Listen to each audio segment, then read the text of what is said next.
In 1982, Germany was a nation divided. To the west, the Federal Republic of Germany, a member of the NATO alliance. To the east, the German Democratic Republic, a satellite state of the Soviet Union. And caught between them was the former capital of Berlin. Berlin was in many ways a microcosm of the entire Cold War. Deep in the Eastern Territories, the Berlin Wall had carved out a stronghold of Western influence, and the last 20 years had seen the two halves of the country settle into a fragile, uneasy peace. It was into that peace and that tension that the Rolling Stones came to perform in West Berlin. As an isolated island of liberalism in a sea of Soviet power, West Berlin didn't get many foreign bands, certainly not ones as important as the Stones, so this was a big deal.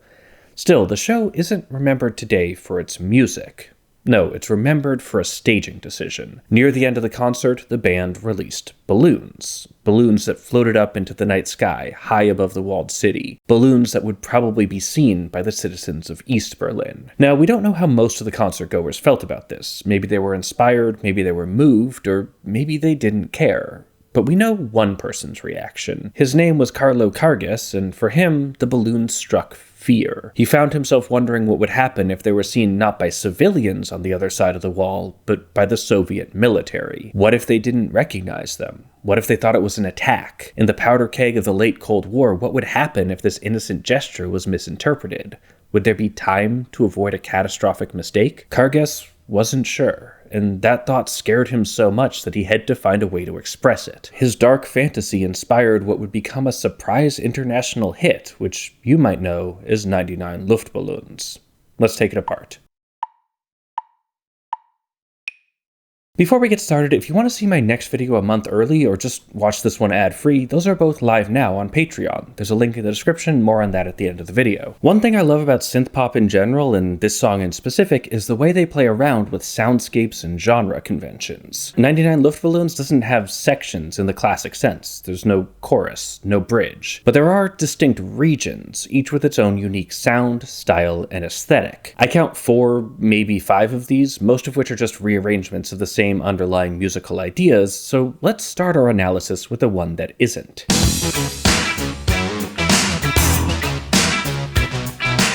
The main riff, played by Jørn-Ove Fahrenkrog Petersen, is the song's most memorable hook, and it's beautiful in its simplicity. Melodically, it's all drawn from the pentatonic scale, and rhythmically, it's got just enough syncopation to draw you in. But what makes it work so well is how it uses those simple elements. Check it out. The 4-bar riff can be divided into 2 halves, each of which starts the same way. This shared bar is about as simple as you can get, just alternating between the root E and the major 6th of the key, C sharp. It almost feels percussive to me, with the C sharps falling on the backbeats as if they were snares, and in that context, the syncopation at the start makes a lot of sense. Here, let's convert it to a drum beat. Good enough. One of the most common ways to spice up this sort of basic rock beat is by syncopating the kick on beat 3, playing it an 8th note early, late, or most often, both. Totally normal. What's not normal, and what makes this part of the riff pop, is that the pattern is rotated. Instead of syncopating the second kick of the bar, he's syncopating the first. This avoids the downbeat entirely, which would be pretty hard to stabilize on the drums, but moving it back to the synth, there's just enough surrounding context that the intended downbeat is still clear. We hear the synth bouncing around the beat without breaking it. Most of that context comes, of course, from the actual drums, played by Rolf Brendel. Importantly, while the implied pulse of Fahrenkrog Petersen's pseudo-drum beat is pretty fast, Brendel is playing in halftime. His snares align not with the C sharps, but with the second E. I'm going to notate it in the faster tempo for reasons that'll hopefully become obvious later on, but this removes any ambiguity about which of the 2 E's is meant to be attached to the downbeat. If this one is sounding at the same time as a halftime snare, it must be beat 3. That's where those go. And while we're on Brendel, let's talk drum tone, because this is a great example of gated reverb. I talked about this in a lot of detail in my video on In the Air Tonight, the song that popularized the technique, but you can hear it everywhere in 80s drum production. In the classic version of gated reverb, you record the drums with a wide room mic, then treat it with hard compression and a noise gate. These 2 effects do opposite things. Compression makes the quiet parts louder, and a gate makes the quiet parts go away. Together, they create a drum tone that's drowning in the the natural reverb of the room, but only when the drums are actually being played, giving you a sound that's massive but still crisp.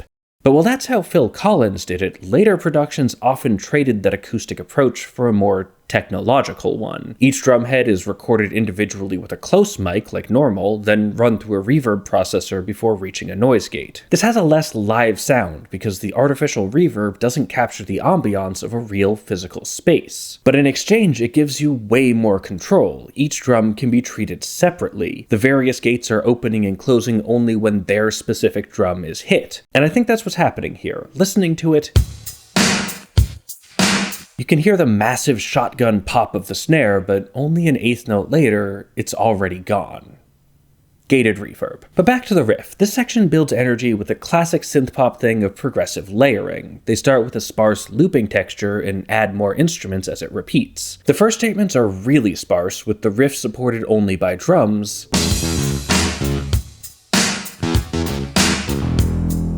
and they're not even playing the whole thing, it's just the beginnings of the phrases with full bar rests in between to highlight that gorgeous drum tone. Once the full riff comes in,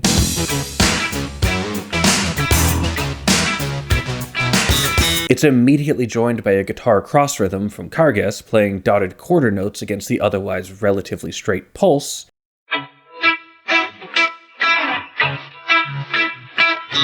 and some new hi-hat accents to emphasize the syncopation that starts each phrase.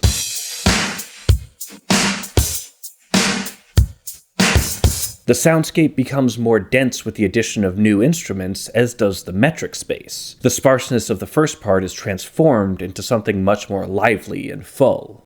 But they also do something I see less often in these sorts of builds, creating energy with register. In the first part, the synth is set in a low octave,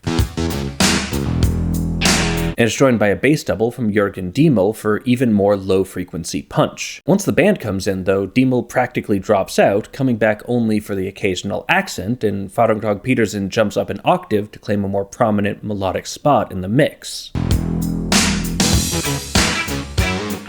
And they even repeat the trick. After 2 more statements, he jumps up another octave. I'm actually not hearing any new instruments here, beyond some subtle stabs in the background that sound to me like synth horns. All the energetic lift comes from that one change in register. It's really cool. As for the riff itself, instead of going through it note by note, I'd like to take a step back and look at it holistically. Now that we have all the parts, what is the idea of this riff? And the first thing to mention is that it's entirely pentatonic. Every note he plays is taken straight from the E major pentatonic scale, which is basically a melodic cheat code. There's no tension between any of them, so you can string them together in whatever order you want and it'll always sound good. Maybe not exciting or particularly expressive, but those things don't have to come from note choices. And laying that pentatonic groundwork now is gonna pay dividends later on, so keep this in mind. But since all the notes just kind of work, the impact of the riff has to come from somewhere else. And I think there's 2 main factors here, rhythm and contour. Both of them rely on that repeated pattern we observed earlier. Rhythmically, we saw the first and third bars establish a sort of percussive boots and cats figure with a little syncopation around the downbeat. In contrast, the other 2 bars use a very different rhythmic structure. They're actually slightly different from each other too, but not by much, so I'm just gonna look at this one, and we can all agree to pretend they both do that. It's close enough. Point is, while the first bar skips the downbeat, then falls into a basic quarter note pulse, the second bar hits the downbeat, then syncopates around the remaining beats. There's no attacks on beats 2 or 3, and while he does hit beat 4, he immediately bounces off it, anticipating the start of the next phrase. Interestingly, the note he plays on beat 4 is always C sharp, which I was comparing to a backbeat snare earlier, and it's the only C sharp he plays in either bar, so he's kinda carrying that metaphor through. I'm not sure that means much, but I think it's neat. More importantly though, this rhythmic inversion, hitting the parts the first bar missed while skipping the ones it hit, gives the overall rhythm a really satisfying shape, never staying in one place long enough to get repetitive. And the contour is doing a similar thing. The repeated bars sit in a very narrow range, just bouncing between E and C sharp. This provides our anchor, our melodic home base. From there, the second bar moves up, flirting with the notes directly above E in the scale, and the fourth bar moves down, landing just below C sharp. The whole riff has this slow, undulating pattern, rising, falling, and always working its way back home. These excursions aren't huge either. The whole thing takes place in a range of less than an octave, so every time the register changes, he's playing a completely new set of notes. It's a subtle shape, moving just enough to feel like it's moving, but never straying far from that comfortable center. That's the riff, which happens twice, but the rest of the song is just different takes on the same verse pattern, starting with a ballad. Hast du etwas Zeit für mich? Singe ich ein Lied für dich von. I don't want to talk much about the chords or the melody here because they'll make more sense later, but I do want to talk about the synth envelope. This is basically the volume curve, and it tends to look something like this. When you press a key, the note swells up to a peak, drops down to some steady level, then when you let go, it fades out. Besides the waveform, the envelope is probably the most important part of how a synth tone sounds, and here it's very soft. It's got a long attack, and the sustained volume sounds close to the initial peak, so you never really hear the note begin. You just slowly become aware of it. Combine that with Farin Krog Peterson's rolled arpeggios, where instead of playing all the notes at once, he staggers them slightly.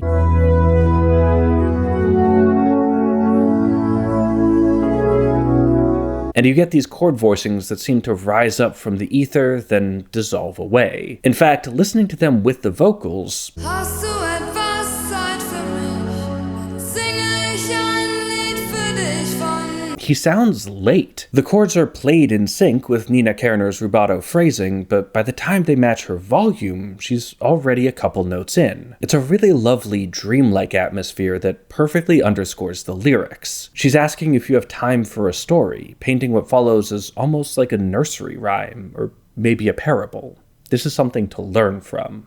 But while that's how the song starts, it quickly transitions to the riff, then exits to a very different soundscape. 99 Luftballons, ihren Weg zum Horizont. And now I can talk about the chords because here we see them in their natural habitat. They're not really chords at all. Not quite, anyway. Instead, they're what I like to call the punk tetrad, basically 4 power chords with 2 pairs of whole steps a perfect fourth apart. This is the foundation of thousands of punk riffs. Super fast tempos and rigid power chord shapes force punk guitarists to be extremely economical with their motions, so their riffs tend to rely on notes and intervals that are physically close on the neck of a guitar. The tetrad is 4 chords that are all as close as possible while still sounding good and interesting together, so you can jump around between them in any order while barely moving your hand. It's kinda like the pentatonic scale, but for punk riffs. 99 Luftballons isn't a punk song per se, but the Neue Deutsche Welle movement that Nena was a part of grew out of German post-punk. Using the tetrad here is a way of paying tribute to that lineage, capturing the raw, frantic energy of the story. Which, we haven't talked much about the story yet, have we? I should probably do that. Like I said at the beginning, the song was inspired by Kargas wondering how the Soviets would react to balloons floating over the Berlin Wall, and he takes that premise to its most apocalyptic conclusion. Initially, the military thinks they might be UFOs, so they send fighter jets to investigate. That draws the attention of other nations who misread it as a potential attack. The leaders of those nations see a chance to seize power by stoking fear, which snowballs into a Third World War and eventually global ruin. All because of some balloons. While the details may seem implausible, the story speaks to the anxiety of the era, especially in West Berlin, a lone island of Western liberalism and a key pawn in the Cold War, whose freedom from Soviet rule had been tenuous for decades. The whole city lived in the shadow of the Berlin Wall, and 99 Luftballons helped put words to what that must have felt like. It's no wonder they reached for the musical vocabulary of punk to express themselves. Anyway, let's talk melody. Throughout the song, the vocal melody mostly relies on the same 4-bar shape, which we can again divide into 2 halves, this time as a sort of call and response. In the first half, she sticks carefully to the pentatonic scale, 99 Luftballons. but without really emphasizing the root. She sings E a couple times, but usually in passing and not in strong metric positions. On the other hand, the second half Ihren Weg zum Horizont. is very aggressively not pentatonic, starting with a sudden leap to a repeated A for a load of unprepared tension, but then it does release that tension by resolving to E at the end. The riff has already primed us to listen for pentatonic melodies, so this structure feels like a roller coaster. We start off comfortable but slightly off balance, rock it up into some very unexpected dissonance, and then settle back down. and then it happens again. And again. I'm hesitant to read too deep into this because it's kind of just how melodies work, at least in pop songs, but in this particular context, I do think it captures some of that Cold War stress as well. With a constant brinksmanship of world leaders full of arms races and proxy wars, there was always a sense that the next conflict might be the one that goes too far. Is that going on in the melody too? I'm gonna say yes, mostly because I think it's cool, but also because sometimes she does mix it up, replacing that A figure in the second half with this. 99 Düsenflieger, jeder war ein großer Krieger. Here, she keeps her range lower and sticks to the pentatonic scale, so we do get some strong, prominent E's. But without the tension of the A, there's nothing to resolve, so the line ends by stepping away from the root and up to F sharp. In these moments of relative calm, we see uncertainty creep its way back in. Again, I'm always hesitant to assign too much meaning to relatively normal choices, but I think this melody demonstrates that even those normal choices can take on new meanings if the context is right. And speaking of context, these verses also have a really interesting lyrical flourish. It's tough for me to analyze the lyrics closely because I don't speak German, and the official English translation is a pretty radical departure from the original, but there is one thing I was still able to notice. Each verse begins with 99 of something. It starts with 99 balloons, then 99 jet fighters, 99 war ministers, and finally 99 years of war. It's a dark, apocalyptic escalation, but each verse also ends the same way, with 99 balloons. Always balloons, as if to say that none of this was necessary. It didn't have to become a war. People didn't have to fight or die. It could have just been balloons. It's a reminder of the absurdity of the Cold War, with two global superpowers wrestling for control while staring down the existential risk of mutually assured destruction through nuclear Armageddon. And it's a reminder that at any moment, either one of them could blink, and this could all be over, and the only thing the people of West Berlin could do is hope that never happens. Unfortunately, it never did. The Berlin Wall fell in 1989, the Soviet Union collapsed, and Germany was reunified not long after. But in 1982, they didn't know that yet. No one did. And no one knew for sure if it would always just be balloons, or if one day, without warning, it would be something a whole lot worse. The next soundscape is basically an intensified version of this one. Brendel switches off the hi-hat so he can play bigger snares, Karges starts holding his power chords instead of strumming them, and Diemel goes from quarter notes to eighths, while Fahrtenkrog Petersen takes Nena's melody and embellishes it. 99 Luftballons.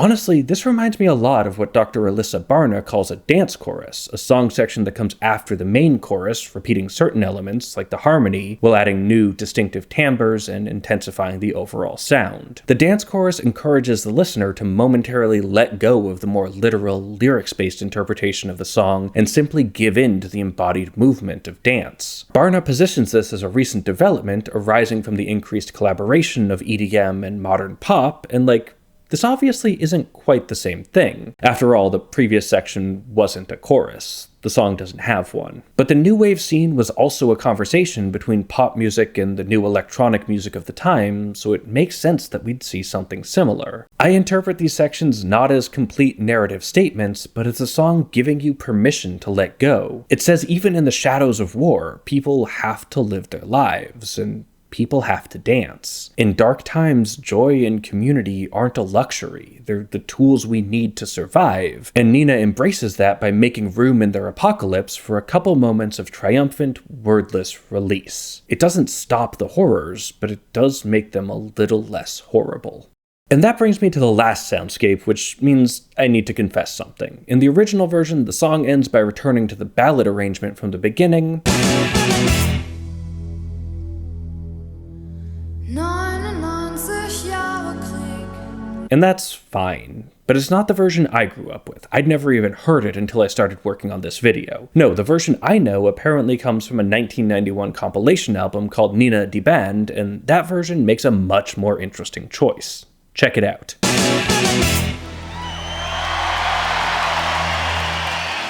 99 Jahre Krieg.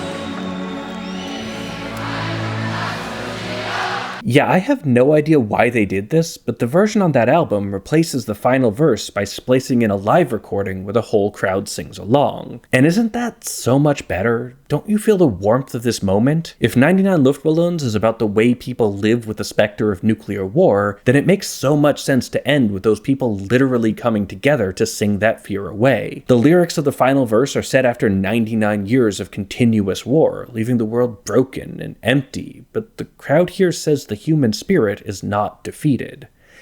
And maybe it can't be. Maybe there will always be people willing to fight for each other, and more importantly, take care of each other. Maybe no act of government violence, no matter how awful, can take that away from us. Not completely. I like to think that's true. And that's why I love this silly little song that was never really about the balloons. It was about the people who believed strongly enough in peace to let them fly. But I grew up in a different era of global conflict, and one of the key musical voices for my generation was Linkin Park, which is why I was pretty excited when fellow music YouTuber Michael Jesse tagged me in on a bizarre musical mystery involving one of their biggest hits, Breaking the Habit. Put simply, no one seems to know what the chords are. Michael's video goes on a whole journey trying to figure out why, but in the end, he wasn't able to find a completely satisfying answer, so he did what any good music theorist should do in that situation.